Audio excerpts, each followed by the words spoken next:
Welcome to the Deep Dive. Today we're zeroing in on a particular hotel in Tokyo that seems to be getting some attention from travelers. It's the JR Kyushu Hotel Blossom Shinjuku. Right. And it's significant because it's JR Kyushu's their first hotel venture in the Tokyo metro area. Exactly. And we've looked at, the location details, what the rooms are like, the dining, and importantly, guest reviews, all current as of May 11th, 2025. We want to really understand its appeal. Yeah, think of this as digging a bit deeper than the brochures. Our mission really is to unpack why this hotel might be a great choice if you're planning a Tokyo visit. What are the actual benefits? Okay, so let's dive straight in with what's often crucial for any stay, especially in a city like Tokyo location. Location, absolutely. And the JR Kyushu Hotel Blossom Shinjuku. Well, it seems to have hit a sweet spot. We're talking just a 3-minute walk from Shinjuku Station's south exit. And Shinjuku Station, I mean, it's not just a station, is it? It's massive. It's like a city within a city. Totally. It's this huge transportation hub. Exactly. You've got incredible access there. JR lines like the Yamanote, the big loop line, the Chuo line crossing the city. Plus, subways, the Toyota line, the Marunouchi line. Right.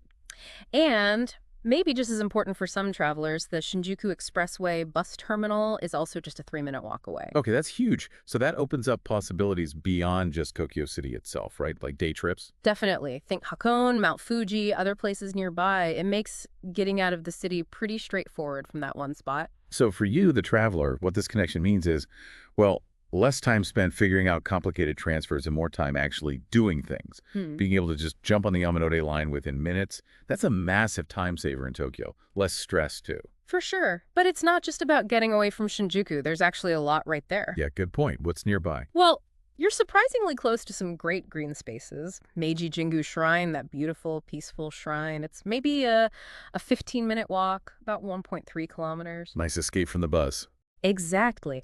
And Yoyogi Park is also close, maybe 20 minutes on foot. Great for a walk, people watching. Okay. And Shinjuku-go and National Garden is walkable too, isn't it? Yes, that's also within walking distance. So you get this interesting mix, the crazy energy of Shinjuku, but also these calm spots really nearby. And what about the more, classic Shinjuku nightlife spots, the neon alleys and things? Right. Google Maps shows places like Shinjuku Golden Gai, those tiny little atmospheric bars, they're close. Ah, yes. Omoide Yokocho, or Memory Lane with all the yakitori stalls, also very close. And even the Godzilla head on the Toho building for that iconic photo op. So easy to wander around in the evening, grab dinner, get those photos, you're right in the thick of it. Yeah. But what's interesting is some reviews mention that even though it's so central, the hotel itself feels quite quiet. Oh, that's a big plus. It really is. Getting that balance in Tokyo, easy access, but also a peaceful room that's pretty valuable, addresses a common concern, Definitely. Now, the name JR Kyushu Hotel hints at something more, doesn't it? It's their Tokyo debut, and it sounds like they're bringing a bit of Kyushu with them. That's the idea, yeah. The guest rooms apparently incorporate some traditional Kyushu design motifs. So not like a theme park, but subtle touches. Exactly. Just sort of adding a different regional flavor. And the rooms are also described as having large windows, which helps them feel more open and bright. Always nice in a dense city. Okay, let's talk room types. What do they offer? Seems like a range. Yeah, they cover different needs. You've got the standard double, decent bed size, 140 centimeters wide, and a large desk.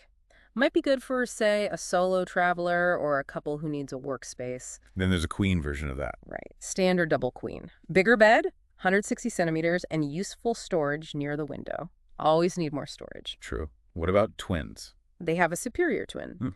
2 beds, 120 centimeters each, plus a proper table and a sofa. Good if you're sharing or just want more space to, spread out. Makes sense. And deluxe options. Yeah, deluxe twins, same bed size, but often corner rooms with 2 windows, more light.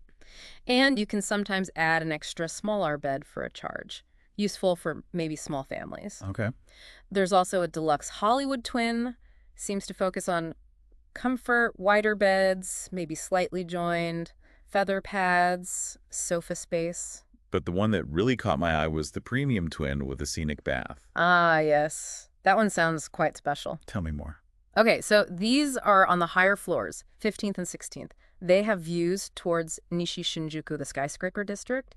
And the key feature is this panoramic bath. Wow. So you're bathing with a view. Pretty much. Plus things like a walk-in closet, feather pads on the beds, it's definitely positioned as a more premium experience. Right. That bath is a real unique selling point. Yeah, that's definitely memorable. Not your standard hotel room feature. No. And they also have a universal twin room designed for accessibility with wider aisles and specific features. Good to know. What about general amenities in the rooms? The standard stuff. Yep. The essentials are covered. Free Wi-Fi, naturally. A humidifier combined with an air purifier, quite important in Tokyo sometimes. Hmm. A decent-sized TV, 42-inch LCD, and it has casting function so you can stream your own stuff. Oh, handy. And practical things, too, like a water server on each floor, which is great for refilling bottles, and a coin laundry, useful for longer stays. What about the small things? Towels, toiletries. They mention using high-quality imabari towels, which are known for being very soft and absorbent. Plus nightwear, hairbrushes, toothbrush sets, the usual basics are provided. And things you can borrow. Yeah, they list rental items like trouser presses, irons, and even wheelchairs if needed. Seems quite accommodating. Okay, let's shift to food.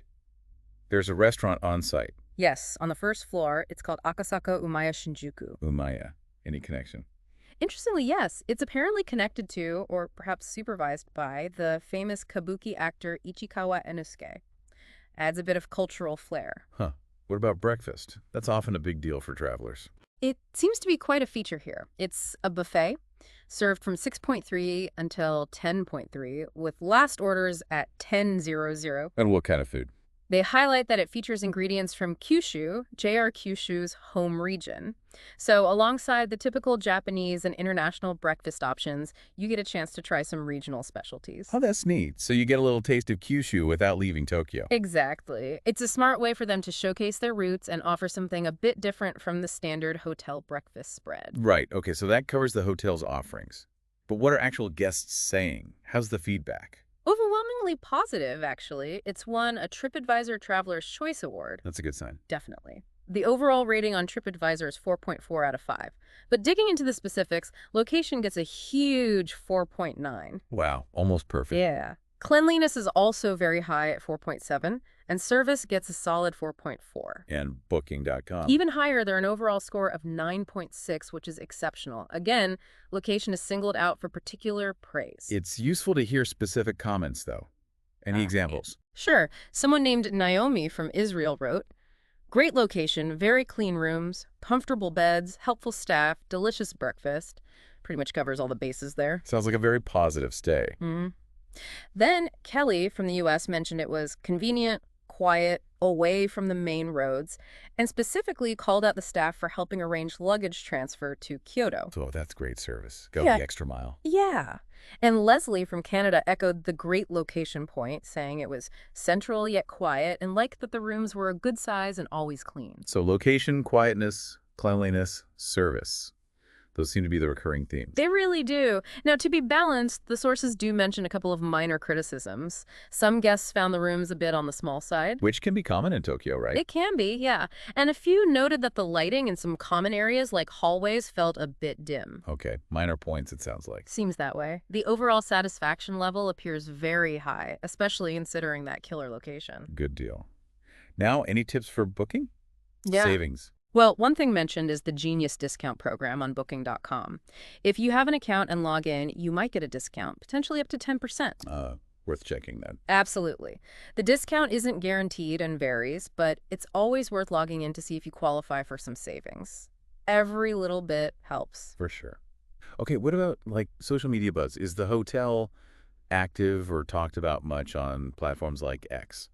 Interesting point. We checked X, formerly Twitter, around May 11th, 2025, and honestly, there wasn't much recent chatter specifically about the hotel. Oh, really? Yeah, and the official JR Kyushu account seems much more focused on, well, their train schedules, operational updates, that kind of thing, not really pushing the hotel much there. So it seems their reputation is being built more through the traditional review sites like TripAdvisor and Booking.com. It looks that way.